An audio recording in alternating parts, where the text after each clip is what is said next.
दीपिका पादुकोण आणि रणवीर सिंग सप्टेंबर 2024 मध्ये एका गोंडस मुलीचे पालक झाले। या जोडप्याने आपल्या मुलीचे नाव दुआ असे ठेवले। मुलीच्या जन्माची घोषणा करताना त्यांनी तिची झलक दाखवली होती, पण तिचा चेहरा सार्वजनिक केला नव्हता। सध्या सोशल मीडियावर काही फोटो व्हायरल होत आहेत। या फोटोंमध्ये बाळाचा चेहरा स्पष्ट दिसत असल्याने चाहते आनंदित झाले आहेत।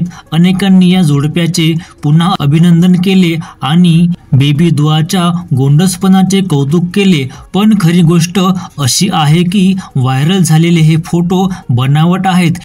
AI तंत्रज्ञानाचा वापर करून हे फोटो तयार करण्यात आले आहेत। रणवीर आणि दीपिकाचे चेहरे दुसऱ्या व्यक्तीच्या धडांवर जोडून हे फोटो बनवले गेले आहेत। दीपिका आणि रणवीरने अद्याप त्यांच्या मुलीचा चेहरा उघड केलेला नाही, त्यामुळे सोशल मीडियावर दिसणाऱ्या या फोटोंमध्ये कोणतेही तथ्य नाही। चाहत्यांनी फेक फोटो आणि खोट्या बातम्यांवर विश्वास ठेवू नये। दीपिका आणि रणवीर त्यांच्या मुलीच्या प्रायव्हसीचा आदर राखत आहेत, त्यामुळे त्यांच्या कुटुंबासंबंधित कोणतीही माहिती त्यांच्या अधिकृत पोस्टद्वारेच मिळेल।